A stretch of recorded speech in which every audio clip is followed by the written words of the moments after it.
MSM Krishna BJP ಸೇರ್ಪಡೆ ಖಚಿತವಾಗಿದೆ. ಕಲಬುರಗಿಯಲ್ಲಿ ಬಿಜೆಪಿ ರಾಜ್ಯಾಧ್ಯಕ್ಷ ಯಡಿಯೂರಪ್ಪ ಎಸ್ಎಂ ಕೃಷ್ಣ ಕಮಲ ಪಾಳೆಯ ಸೇರುವುದನ್ನು ಸ್ಪಷ್ಟಪಡಿಸಿದ್ದಾರೆ. ಕೃಷ್ಣರಿಗೆ ಪ್ರಧಾನಿ ಮೋದಿ ಬಗ್ಗೆ ಗೌರವ ಇದೆ. ಈ ಹಿನ್ನೆಲೆಯಲ್ಲಿ ಬಿಜೆಪಿಗೆ ಸೇರ್ಪಡೆಯಾಗ್ತಿದ್ದಾರೆ. ಈ ಬಗ್ಗೆ ಈಗಾಗಲೇ ಮಾತುಕತೆ ಕೂಡ ನಡೆದಿದೆ. ನಾಳೆ ಇನ್ನೊಮ್ಮೆ ಕೃಷ್ಣ ಅವರನ್ನ ಭೇಟಿಯಾಗಿ ಮಾತುಕತೆ ನಡೆಸುವುದಾಗಿ ಯಡಿಯೂರಪ್ಪ ಸ್ಪಷ್ಟಪಡಿಸಿದ್ದಾರೆ. ಈ ವೇಳೆ ಬಿಎಸ್ವೈ ಬಿಜೆಪಿ ಸೇರ್ಪಡೆಗೆ ಕೃಷ್ಣ ಯಾವುದೇ ಬೇಡಿಕೆ ಇಟ್ಟಿಲ್ಲ ಅಂತ ಕೂಡ ಸ್ಪಷ್ಟಪಡಿಸಿದ್ದಾರೆ.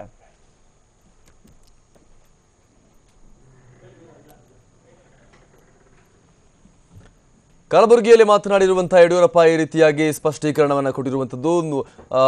ಯಡಿಯೂರಪ್ಪ ನಿನ್ನೆ ಕೂಡ ಕುಣಿಗಲ್ನಲ್ಲಿ ಮಾತನಾಡ್ತಾ ಇದೇ ವಿಚಾರವನ್ನ ಹೇಳಿದ್ರು. ಎಸ್ಎಂ ಕೃಷ್ಣ ಬಿಜೆಪಿಗೆ ಸೇರ್ಪಡೆಯಾಗ್ತಾರೆ ಅಂತ ಹೇಳಿದ್ರು.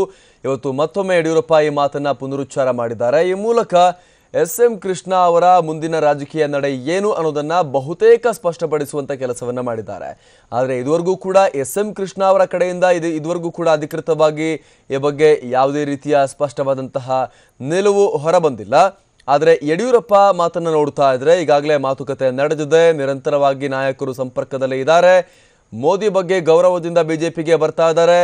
ಯಾವುದೇ ಅಪೇಕ್ಷೆ ಇಲ್ಲದೆ ಬರ್ತಿದ್ದಾರೆ ಅಂತ ಯಡಿಯೂರಪ್ಪ ಹೇಳ್ತಾ ಇರೋದನ್ನ ನೋಡಿದ್ರೆ ಬಹುತೇಕ ಎಲ್ಲವೂ ಕೂಡ ಫೈನಲ್ ಆಗಿರೋ ರೀತಿ ಕಂಡು ಬರ್ತಾ ಇದೆ. ಆದರೆ ಈಗ ಎಸ್ಎಂ ಕೃಷ್ಣ ಅವರು ಈ ಬಗ್ಗೆ ಅಧಿಕೃತವಾಗಿ ಹೇಳೋದು ಬಾಕಿ ಇದೆ.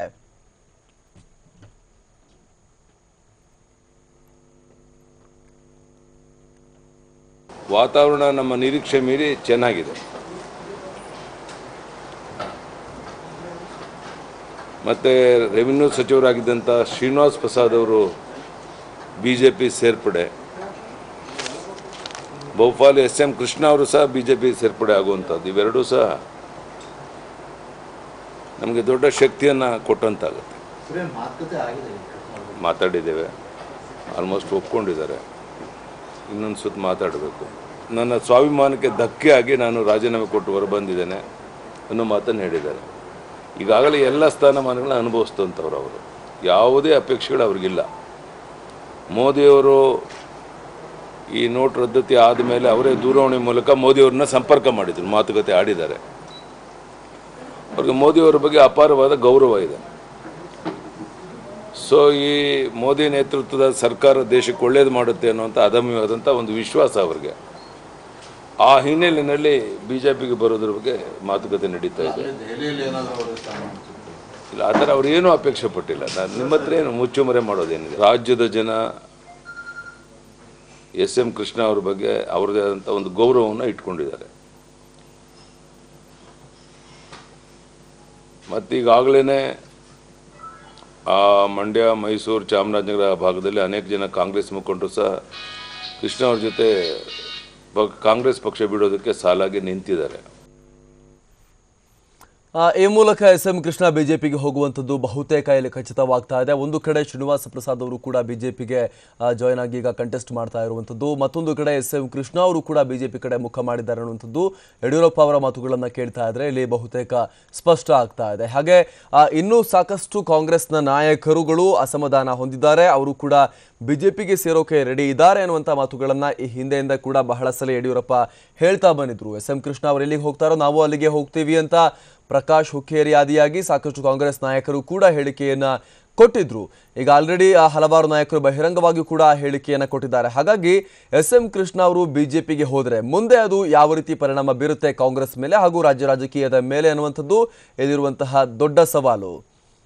ಈಗ ನಮ್ಮ ಪ್ರತಿನಿಧಿ ಸುಕೇಶ್ ಲೈವ್ ಇದ್ದಾರೆ. ಸುಕೇಶ್, ಎಸ್ಎಂ ಕೃಷ್ಣ ಬಿಜೆಪಿಗೆ ಹೋಗೋದು ಬಹುತೇಕ ಖಚಿತ ಅನ್ನುವಂಥದ್ದು ಯಡಿಯೂರಪ್ಪ ಅವರ ಮಾತುಗಳನ್ನು ನೋಡ್ತಾ ಇದ್ರೆ ಹೇಳಿ ಸ್ಪಷ್ಟವಾಗ್ತಾ ಇದೆ. ನಿನ್ನೆ ಕೂಡ ಅದೇ ಹೇಳಿಕೆಯನ್ನು ಕೊಟ್ಟಿದ್ರು, ಇವತ್ತು ಮತ್ತೊಮ್ಮೆ ಯಡಿಯೂರಪ್ಪ ಪುನರುಚ್ಚಾರ ಮಾಡಿದ್ದಾರೆ. ಸೊ ಎಸ್ಎಂ ಕೃಷ್ಣ ಬಿಜೆಪಿಗೆ ಹೋದ್ರೆ ಬಿಜೆಪಿಗೆ ಯಾವ ರೀತಿ ಲಾಭ ಆಗುತ್ತೆ, ಕಾಂಗ್ರೆಸ್ಗೆ ಯಾವ ರೀತಿ ಹೊಡೆತ ಬೀಳುತ್ತೆ, ರಾಜ್ಯ ರಾಜಕೀಯದ ಸಮೀಕರಣ ಯಾವ ರೀತಿ ಬದಲಾಗುತ್ತೆ? ಸುಕೇಶ್. ಅಮರ್ ಪ್ರಸಾದ್, ಬಹಳ ಮುಖ್ಯವಾಗಿ ತಮ್ಮ ಇಳಿ ವಯಸ್ಸಿನಲ್ಲಿ ಪಕ್ಷವನ್ನು ತೊರೆದಿರ್ತಕ್ಕಂಥ ಎಸ್ಎಂ ಕೃಷ್ಣ ಅವರ ಮುಂದಿನ ರಾಜಕೀಯ ನಡೆ ಏನು ಅನ್ನುವಂಥ ಕುತೂಹಲ ಸಹಜವಾಗಿರುವಂಥದ್ದು. ಅವರು ಪಕ್ಷ ತೊರೆಯೋದ್ರ ಜೊತೆಗೆ ರಾಜಕೀಯ ನಿವೃತ್ತಿಯನ್ನು ಘೋಷಣೆ ಮಾಡಿದ್ರು ಕೂಡ ಮುಗಿದೋಗಿರ್ತಾ ಇತ್ತು. ಆದರೆ ನಾನು ಕಾಂಗ್ರೆಸ್ ಪಕ್ಷವನ್ನು ತೊರೆತಾ ಇದ್ದೀನಿ ಹೊರತು ರಾಜಕೀಯ ನಿವೃತ್ತಿ ಅನ್ನುವಂಥದ್ದು ರಾಜಕಾರಣಿಯ ಪದಕೋಶದಲ್ಲೇ ಇಲ್ಲ ಅನ್ನುವ ಮುಖಾಂತರವಾಗಿ ನಾನು ಇನ್ನೂ ಸಕ್ರಿಯ ರಾಜಕಾರಣದಲ್ಲಿ ಇರ್ತೀನಿ ಅನ್ನುವಂಥ ಘೋಷಣೆಯನ್ನು ಅವ್ರು ಮಾಡಿರುವಂಥದ್ದು. ಹಾಗಾದರೆ ಅವರಿಗೆ ಉಳಿದಿರ್ತಕ್ಕಂಥ ಅವಕಾಶಗಳೇನು? ಕರ್ನಾಟಕದ ಮಟ್ಟಿಗೆ ಹೇಳ್ತಕ್ಕಂದ್ರೆ ಕೇವಲ 3 ಅವಕಾಶಗಳನ್ನ ಪರಿಶೀಲನೆ ಮಾಡ್ಬೋದು. ಪಕ್ಷ ಅಂದರೆ ಪ್ರತ್ಯೇಕವಾಗಿ ಪಕ್ಷವನ್ನೇನಾರು ಕಟ್ತಾರೆ ಪ್ರಾದೇಶಿಕವಾಗಿ, JDS ಅಥವಾ ಜನತಾದಳಕ್ಕೆ ಹೋಗ್ತಾರಾ ಅಥವಾ BJPಗೆ ಹೋಗ್ತಾರಾ ಅನ್ನುವಂಥದ್ದು. ಆದರೆ ಯಾವ ಪಕ್ಷಕ್ಕೂ ಹೋಗಲ್ಲ ಅನ್ನುವಂಥ ಮಾತನ್ನು ಅವರು ಹೇಳಿದರೂ ಕೂಡ BJP ನಾಯಕರ ಇತ್ತೀಚೆಗಿನ ಮಾತುಕತೆಗಳನ್ನು ನೋಡಿದ್ರೆ ಮತ್ತು ಕೆಲವೊಂದು ಮುಂದೆ ರಾಷ್ಟ್ರ ಮಟ್ಟದಲ್ಲಿ ಇರ್ಬೋದು ಸಿಗ್ಬೋದಂಥ ಸ್ಥಾನಮಾನಗಳ ಅವಕಾಶ ಎಲ್ಲವನ್ನೂ ಪರಿಶೀಲನೆ ಮಾಡಿಕೊಂಡು ಅವರು BJPಯತ್ತ ಒಲವನ್ನು ಬೆಳೆಸ್ಕೊಂಡಿದ್ದಾರೆ ಅನ್ನುವಂಥ ಅನುಮಾನ ಮೂಡುವಂತಹ ರಾಜಕೀಯ ಬೆಳವಣಿಗೆಗಳು ಈಗ ನಡೀತಿರುವಂಥದ್ದು. ಇದಕ್ಕೆ ಪೂರಕ ಅನ್ನುವಂಥ ರೀತಿಯಲ್ಲಿ ಯಡಿಯೂರಪ್ಪನವರು ಮಾತನಾಡ್ತಿರುವಂಥದ್ದು SM ಕೃಷ್ಣ ಅವರು BJPಗೆ ಬಂದೇ ಬರ್ತಾರೆ ಅಂತ.